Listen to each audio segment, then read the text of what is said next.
All right. So basically, 1 second, folks. Welcome to the stream. This is A's Philosophy, and this is the post. 1 second.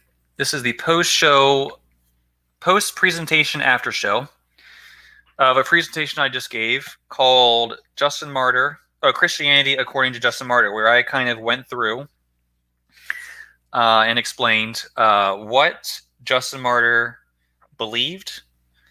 And I'm just kind of opening something up. If people want to join and ask a couple questions, they can feel free to do so. If no one joins, that's fine. I will shut it down.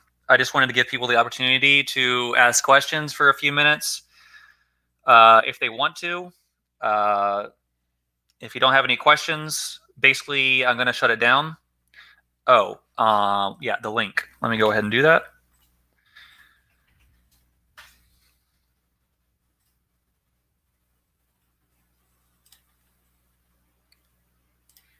All right. Should be in there. Feel free to join. And I just want to say I won't be able to stay long because I have the free StreamYard thing, and there's a limitation, and it's coming up to the end. So I'm just gonna have the free StreamYard thing. So I want to make this quick. But how's it going, Ryan? Apologetics. Yeah, kick me off because I had it up on my phone. I'll come back. Yeah, kick me off. Make this quick. Oh, okay. All right. Yeah, feel free to come back. Yeah, join whenever you're ready. Anyone who wants to join. Yeah. So basically, again, just gave a presentation about Justin Martyr, which is one that I had wanted to do because I kind of find Justin Martyr's works to be quite interesting. Ryan coming back. I kind of find Justin Martyr's works to be quite interesting. Looks like you have an echo there, Ryan. Damn, did I do it again? I think maybe if you have multiple windows open, maybe you can mute one of them. I have StreamYard open. Get rid of me again. Okay. All right. All right. And again, anyone else who wants to ask questions, feel free to do so. Anyone can join. I'll be there. I'll commit to like maybe half an hour or so. That way, I don't run out of my. Because I want to do at least one more stream this year. And if I go over the time limit, then I won't be able to do that. So I have to limit myself, which I don't want to do, but may be necessary. So, but yeah, I'd be happy to have anyone come on and really, you can ask questions about the presentation, or you can kind of talk about something an idea that was discussed. Really, you can ask questions about the presentation, or you can still getting that something Ryan. An idea that was discussed. What the heck? I don't know, man. I did it again. Fuck. Sorry, buddy. Sorry. Yeah, it's no worries. It's no worries.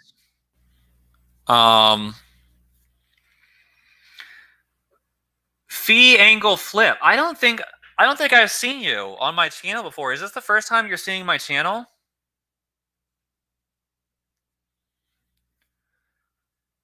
Phi angle flip.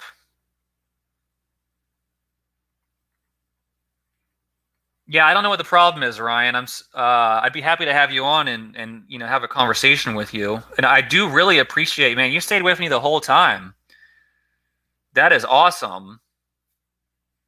I'm so glad. Yeah, I hope whoever watched the presentation learned something. Again, I'm not trying to convince people that what's being said is necessarily true. I'm just trying to get people, oh, Chris Lucas's channel. I gotcha.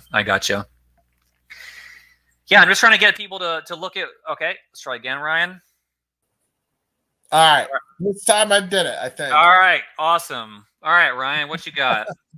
Oh man, I'm sorry about that. I had it open on my phone, my TV. I had StreamYard open for my own channel. I'm a mess. My bad, bro.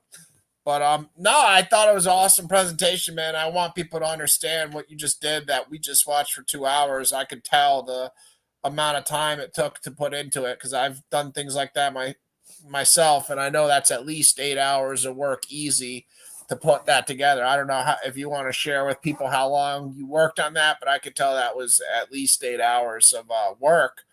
But yeah, I Well, mean, yeah, go ahead and get into that if you want a little bit. I don't know. well, it kind of depends on if you include the time it took to read everything. Obviously, Oh, yeah. I don't think reading it should count as part of, because I had read Justin Martyr a long time ago, as part of my kind of research into Christianity.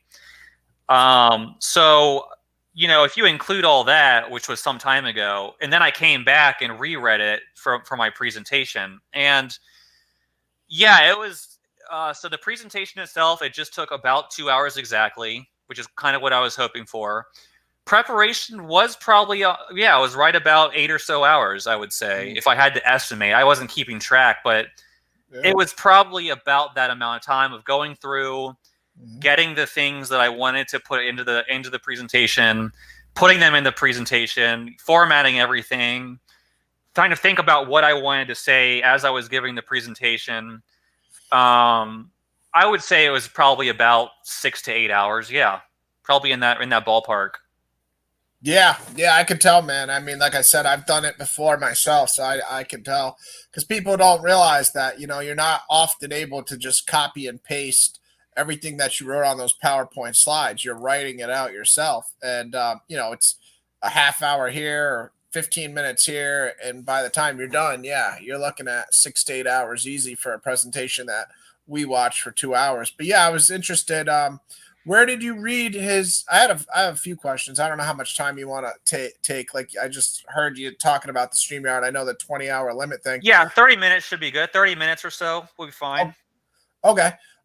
Yeah. Where did you read it? Did you order a physical book? Like, because I was interested in possibly reading this stuff after watching the presentation. Where did you order a book off Amazon? Did you read it online? Where did you read these? Specific things. Well, originally, it was. I did read Justin Martyr. I was first saw him in a book, but I am aware that his treatises, all of his works are online, and you can actually go to. Well, let me find if I can see if I can find the link. There's a website that has all of. Philip Schaff was an old scholar who lived in the 1800s, and he's the one who he did amazing work. I don't. This guy must have had no life whatsoever to do what he did. He went through all not just Justin Martyr, but all the church fathers and translated them from their original languages into English. And so the church fathers fill up 10 volumes, and he translated Eusebius's church history, which is a massive document. I mean, this guy must have just done nothing but translate stuff and just. So this is one place you can find. Let me post this link. You can find Justin Martyr's work probably all over the place, to be honest. I didn't know if you had a book off Amazon or what you had. Oh yeah, you can order the Philip Schaff's Anti-Nicene Fathers in a physical volume, and there's 10 of them, which I imagine would be quite expensive. And they're like each one of them is like 700 to 1,000 pages long. Wow. And he wrote 10 volumes, and I think the shortest ones are 700 pages. There are a couple of them that I think go over 1,000 pages, and that's just the Anti-Nicene Fathers. He translated tons of works. Like I said, he had to have people helping him, and then he just I don't know, man. Had to have. Yeah. And to every church father or even sometimes chapters, he has an introduction. So he's introducing the chapters, giving historical information, giving background info. Yeah, I'll have to look into him. If you put the link in there or put it in the description or the comments after the show? Yeah, it should That'd be be there. good too. It should be there already. Yeah, it should be there. All right, cool. I, Yeah. I've linked one source. This is like the official like Philip Schaff CCEL. What is this website? Let me look at it. What is the Christian Classics Ethereal Library? Okay, so this is like a website dedicated to not just Philip Schaff but all the Christian classics. But Philip Schaff is in there, and you can find him by searching through their library. But there are other places you can find it. If you probably just go on the internet and search like Justin Martyr PDF, you'll probably like click through the links and find something. I would imagine. So And this was just this what we were watching was his first apology and second apology to a specific emperor, or is it just called his apologies or whatever? yeah, so like he wrote. Well, scholars. This is something I didn't go into during the presentation, but basically, history recognizes that Justin Martyr wrote 2 apologies. Yes, they're separate. They're separate documents, and each one is addressed to a different Roman emperor. Obviously, because, dude, I think what happened was the emperors changed, but the same problems were still going on. So he wrote one to one emperor, and whatever happened to that, I guess that emperor died, or whatever happened to him. A new emperor came in. The Christians got persecuted again, and so he wrote a second apology with the same objective in mind. And he also wrote a work which is called The Dialogue with Trypho, which I think is longer than both the apologies put together. And it's basically like your classical Greek-style conversation or dialogue where, you know, Justin Martyr is walking through a village and somebody comes up to him, like some fictional character, is like, "Hey, Justin Martyr, I heard you're a Christian now. And I heard you believe this, this, and that." And he's, you know, it's a back and forth conversation. And Justin Martyr's like, "Well, you heard that, but the pagans were lying about us. Let me tell you what you really believe." Yeah, it's like the Socrates and like a Plato. Socrates. Yeah, exactly. Like a Socratic dialogue type book. Yeah, yeah. Exactly. And Justin Martyr was raised in the Greek philosophical tradition, so he's obviously copying that style. Yeah. I mean, I could Google. Honestly, you got me interested in looking into Justin Martyr more. So I'm gonna, probably read these apologies myself at some point and look into it more. I just did a quick Google search during this show, but I didn't really read much of it besides just the opening line because I was watching your presentation. Do you know how close these were written to when he actually died? And do you know anything? I mean, according to his name, it seems like he died for being a Christian. Do you know how he died and who killed him or any of that stuff or no? Yeah, actually, that entire testimony is actually in the how he died and all the details of that is part of the Philip Schaff's volume. It's called the. I won't show it now. I could go and find it, but just for time's sake. Basically, he wrote these about. Scholars think he wrote these between the year 145 and 155, and he was martyred in the year 165. So he wrote these about 10 years before he died. And he was executed along with a group of other men for preaching Christianity. And this was during the time when Christianity was still being persecuted by the Roman government, and it was being treated as like kind of an insurgent philosophy that was causing disturbances in the empire. And somebody, one of the people that Justin Martyr was constantly arguing with, who was a Roman or like a Roman philosopher, like basically outed him to the emperor and got him killed. I think it was a cynic who hated Justin Martyr, ratted him out and kind of exposed him to showed it, like told him, like convinced the emperor in so many words to go to where Justin Martyr was and kill him. And that's exactly what happened.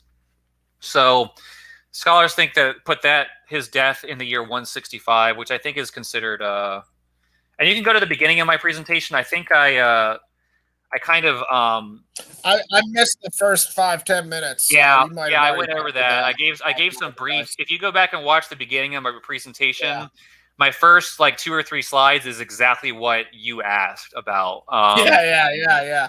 I figured you probably would have given the historical background of like when he was born and all that. But I I did. was watching the YouTube screen and I was waiting for the presentation to start, and then I was like, wait a minute, it's 10:30. Let me just click on it. And when I clicked on it, it said started 10 minutes ago. So yeah, my bad. Yeah, I hate I how it missed does those that. parts. I hate it. Yeah. Like, Well, I'm not used to being on this end, like waiting for, because I usually just doing it myself, or I catch it when they're already going live. I was sitting there waiting for it to like change on my screen, but yeah, it didn't change. So my bad. I missed that. Yeah, there were some interesting things, man. I wanted to say that Simon guy was a lot more prevalent than we understand from the Book of Acts. It seems like it's a short story, but it seemed like that guy definitely had a lot of influence, and watching your presentation kind of really put that in perspective for who he was. Like, he was really not just this random magician on the street corner that had a couple people following him, but he was really influential. So that's interesting too. That's something I want to look into. I don't want to get into long discussions, because I know you only want to be up here for 30 minutes on doctrine stuff too much, but it was interesting because I've never seen anybody rank Father, Son, Holy Spirit 1, 2, and 3. I wonder where he came up with that, or if have you seen that in any other church fathers? Because I've never saw that before. That was one thing that stood out. yeah, that's a real one of the really interesting things to study, and it is a something that you can spend a long time studying, is the Trinity doctrine in the early church. And this is something that's debated: is do they have the same concept of the Trinity, just in different words, or was there an actual evolution of the Trinity? And regardless, there was a view in the early church called subordinationism, which basically taught that the God the Father was the foundation, and that Jesus Christ, the Word, the pre-incarnate Word, and the Holy Spirit were two kind of characteristics or aspects of the Father that are like basically always there, but at the same time like servants of the Father. And it's hard. It's obviously something the human mind can't grasp or understand, but it's something that as we saw during this presentation, they're making references and allusions to it, but they're not fully defining it, and it doesn't get fully defined until about the mid 300s in the Council of Nicaea and the Council of Constantinople. So Christians are left debating, modern Christians are left debating, well, what did the early church really think about the Trinity? And obviously, in my opinion, I think it was an evolution and a development of thought, as opposed to something that was there from the beginning. But people can feel free to disagree with me. Yeah, no, I disagree with you. I know me and you have had a little bit of a Trinity discussion, and obviously it's hard because, like you said, the human mind just trying to wrap your head around, well, one God and then three different aspects of one God. It's just, the human mind just struggles with that because we're stubborn, and we hear Mm-hmm. the word one and we're just like, well, one means one. And we think of one as one in a certain manner. But yeah, I mean, I think there was both arguments even within his presentation. I Yeah, mean, you could go. It depends on your presupposition, how you want to take what he said, and then go in that direction with what he said. But yeah, the annihilationist. I'm not an annihilationist. Annihilationist. I can't even pronounce it, but I don't believe in that. I believe that there is eternal torment. So I think that was something that was pretty clear. You did a good job covering that. But yeah, the ranking 1, 2, and 3 of the Trinity was real interesting. That's what I had never seen anybody rank it like right. that. Like that was interesting. I don't know if It that's is unique. interesting. I Is that agree. is that unique to him, the 1, 2, and 3 aspect of it? Because have you seen that in other Honestly, I scholars? have not seen that language in anyone else. Yeah. That specific language of ranking them 1, 2, and 3. You're right. Now it may happen because I'm not obviously someone who knows everything about every Christian writer, but Hmm. I have not seen or heard mention of this from anyone else. I think the other, I mean, I'm just going over things that stood out to me in the presentation because you know the transmutation obviously was important, and also the day of worship. So I think if people do want to study the early church fathers, there are some important things in there that we're unclear on today, even to today. And we also got to bear in mind these guys aren't the ultimate authority. They're just one man and one man's life. And it's going to depend on where he lives, what culture he's in, who's the emperor, who's Who around him. he's heard. We don't know exactly what his sources are. You know, he's been Mhm. taught this by someone, but by whom? Who was his? Yeah. Who was the one who taught him, and who taught his teacher? These are the questions we don't have answers to. Yeah, exactly. So it's important to keep everything. Sometimes people will take one source and try to make it the authority, but we should all just use this as relevant and then go from there. Just build our case. Build our cases. On information, but it is substantial stuff as far as the transmute. Because I'm a big proponent. I mean, we've had these discussions on my channel on John chapter 6. That Jesus saying he's the bread of life, and you got to eat my flesh and drink my blood. And then he lost a lot of disciples with that teaching. But then at the Last Supper, he told them, this is my blood, this is my flesh. So the transmutation, that word specifically, is really important because it shows that they were really believing in the communion as a holy mystery, and that's what I've deduced from my research so far too, is that's not just so I know we've even had disagreements on it. I don't know where you stand exactly, but some people will say, well, it's just the covenant, it's just the scriptures. But to me, I think that there really is something over our understanding, divine occurring with the holy mystery, with the bread and the wine. I don't know. That was an interesting part too. Yeah, those were things I threw in there because it is stuff that's debated to this day, and I think it's just very interesting that we have this very early witness to the Christian faith telling us what they believed. Now, as I've said, people can disagree with it and think that he was wrong, but at the same time, I think what's being said at this time frame in Christian history should be taken very seriously because my opinion, and I just think this is logical, the people who are there closer to the beginning are more likely the ones getting the original message. So what people like Justin Martyr and some of the other very early church fathers say, again, they're not infallible. We have to ask questions about what their sources are, and we don't always have that. But nevertheless, they're not too far from the day of the living apostles themselves. So Yeah. it's fascinating to look at what they have to say and what they believe. Yeah. I think that's such an important chapter to me in the book, John chapter 6 to verse 22 to like the end 66 or around there. It's where Jesus says he's the bread that the bread of life. And I think nowadays people kind of undervalue that, but it was a real significant teaching at the time because a lot of disciples abandoned Jesus, but the 12, well, obviously the true 11, stayed. I mean, the 12 stayed at the time, but Jesus even called Judas out at that time, if you look in John chapter 6. But yeah, that's one thing that really stood out. There's a lot of good things in there, man. I definitely can see you put a lot of work into it. I'm gonna try to read his work myself now. Trying to think what other questions I really have about it. I mean, And if you come up with other questions, feel free to put them in the comments under the video. Like, if people really have questions or want to challenge me in a very sincere manner, I have no problem. It's just the people who like, oh, you're a heretic. The people who just want to call you names and tell you you're stupid and like throw dirt at you. Those are the kind of messages I delete. But if someone's like, hey, I saw this and I think you might have gotten this wrong, that's fine. Well, one thing I'd say is, how much of Paul's writings do you think he had? Like today we have the New Testament. Today we know we have all 13 letters, because you made a point to say that he didn't really quote Paul, but I don't really think he had all 13 letters sitting in his house. Like, do we know when Paul's writings, I know they became, when they were published, like around 60 to 80 AD. They're some of the earliest, if not the earliest, according to scholars, church writings.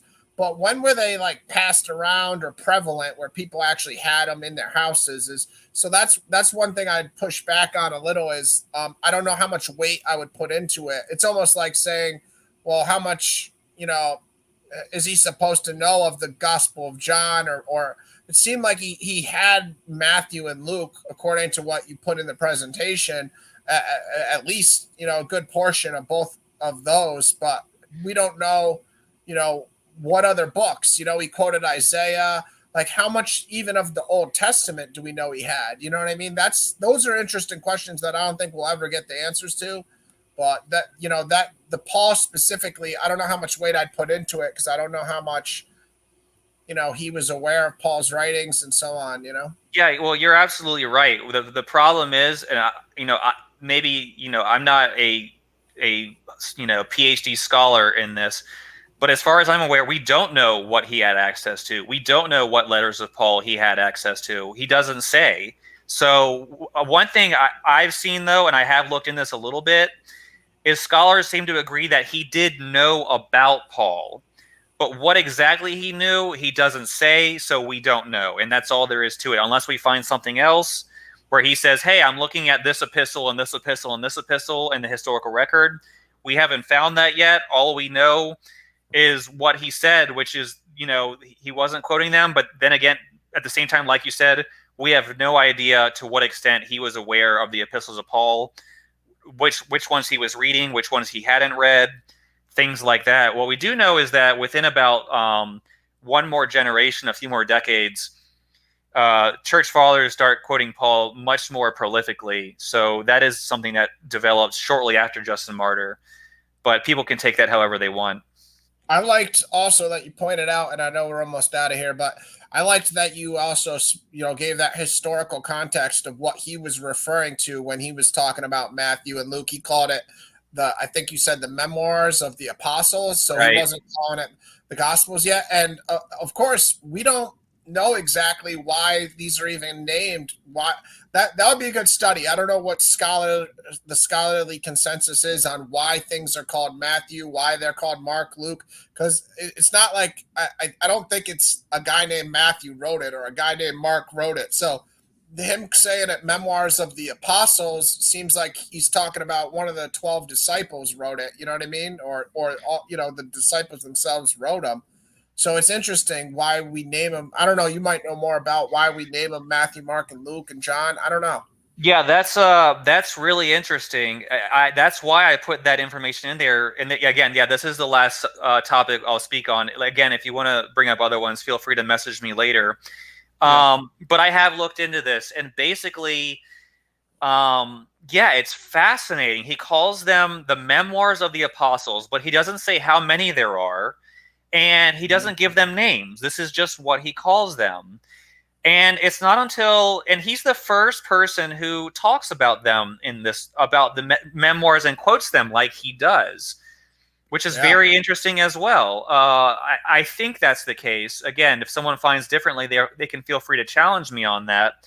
But the first person to say that there are 4 gospels in the history of mankind, as far as the historical record we have, the first person to say there are 4 gospels and their names are Matthew, Mark, Luke, and John, and these are the ones that Christians use, is Irenaeus, who's writing in about the year 180 to the year 200 in his Against Heresies volume, which is a 5-volume set, and which is also in this very volume.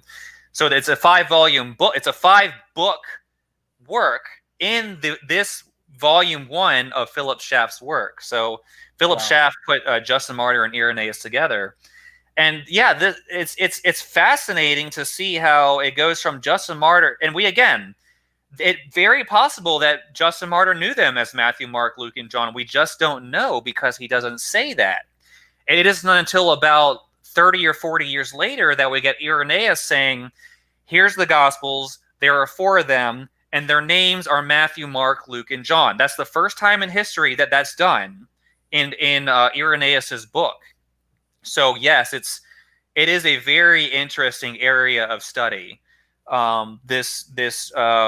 How the references to the earliest references to the Gospels as we have them. So, all right, Ryan, I'm gonna go ahead and wrap it up, man. Let me say this: I'm really glad you were here, man, and thank you so much for coming on the show and asking questions and just being interested. And I hope anyone who watched the presentation at least learned something, even if they don't disagree with, even if they don't agree with what I was saying.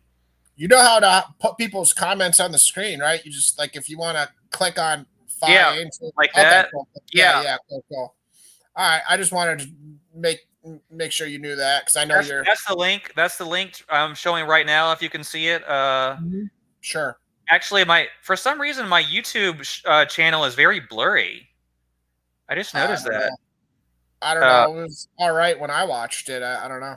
no, but the after show I'm looking at on the YouTube stream. And it looks like it probably has something to do with my internet connection and my stream. Anyways, Either way, yeah, yeah, come on my channel anytime soon, and God willing, see you again, man. And if not, Merry Christmas, all that type stuff. yeah, Too. But good to talk good to you. Ron. presentation. I might do one more by the end of the year, but we'll see. Anyways, yeah, thank you for coming on. Talk to you later.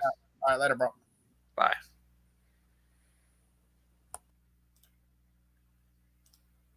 All right, thank you everybody. We're shutting it down. Hope you all learned something. Feel free to interact with me in the comments or in future broadcasts. Have a good one. Fee Angel, thank you for coming.